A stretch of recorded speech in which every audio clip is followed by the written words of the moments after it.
오늘은 11월 14일 수능날이다. 이른 새벽 누군가는 수능을 보기 위해 일찍 기상했을 것이고 나는 오늘도 돈을 벌기 위해 시흥시로 출발하고 있다.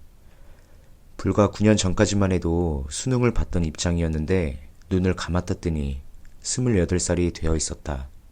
시간이 참 빠른 것 같다. 원래라면 지금 시간에 인력소에 대기하며 일이 있을지 초조해야 하는데 오늘은 다행히 인력소를 들리지 않아 마음의 평온이 유지되고 있다. 일을 그만둘 때까지만 안정적으로 일하고 싶은데 개인적인 욕심인 듯 싶다. 그렇게 시흥시에 도착해서 항상 똑같은 식단으로 배를 채운다. 소세지 반찬, 계란 후라이, 김치, 빵. 그래도 일 없을 때 숙소에서 먹는 라면보다는 100배 유익한 반찬들이다. 오늘의 경우 아마도 나를 포함한 많은 근로자들이 꼭 일하고 싶은 날일 것이다. 왜냐하면 현장의 경우 다음날 비가 잡혀 있으면 실내 작업이 아닌 이상 현장이 마비되는 경우가 비일비재하다. 이번 주의 경우 금요일부터 비가 잡혀 있기 때문에 오늘은 꼭 공수를 채워야 되는 날이다. 다행히도 나는 오늘 당첨되어 일을 하기 때문에 운수대통한 날이다. 그렇게 나는 현장에 들어가 방진복을 갈아입고 타설 작업을 할 때 필요한 공도구들을 준비한 뒤 아침 TBM을 진행했다. 아침 TBM을 진행하면서 어디선가 나지막히 희소식으로 판단되는 정보가 내 귓가로 파고들었다. 정말 운이 좋은 건지 시멘트 차량에 문제가 생겨 첫 차가 10시가 넘어서 온다는 정보를 들었다. 이 말인 즉슨 10시까지 작업 준비만 완료한 뒤 발 뻗고 푹 쉬어도 된다는 것이다. 이 말을 듣자마자 농담이 아니라 온몸에 전율이 흘렀다. 그렇게 팀장님과 나는 몽골 텐트 안에 들어가서 잠도 자고 농담도 주고받고 핸드폰도 만지다 보니 오전 9시가 되었다. 오전 9시는 참 시간.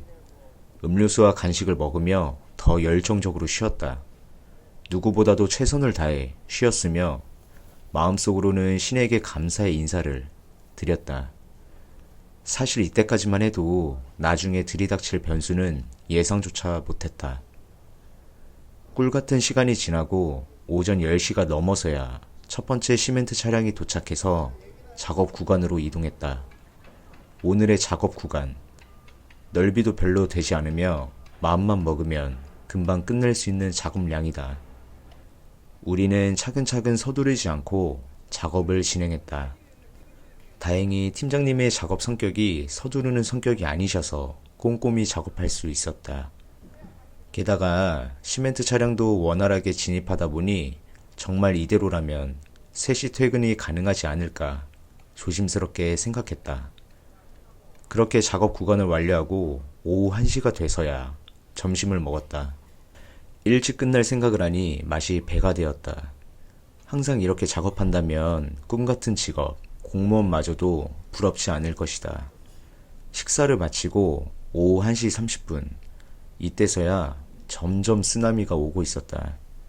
그 쓰나미는 내일 비가 온다는 소식에 갑작스럽게 작업 구간이 추가된 사실이다. 그래도 잘만 하면 일찍 끝낼 수 있지 않을까 라고 생각했지만 착각이었다. 두 번째 작업 구간, 여기도 큰 어려움은 없었지만 이때부터 시멘트 차량이 점점 늦게 오기 시작했다. 농담이 아니라 대기만 약 1시간을 했다. 얼마나 늦게 오던지 레미콘 기사님이 심심해하는 나를 보고 레미콘 작동하는 걸 보여주셨다. 그렇게 두 번째 작업 구간을 끝내고 시흥시의 전경을 보고 나서 멘탈 정리를 했다. 내 기분과는 달리 시흥시는 평화로움 그 자체였다. 전경을 보고 세 번째 작업 구간으로 이동했다. 여기서부터 헬파티가 시작되었다.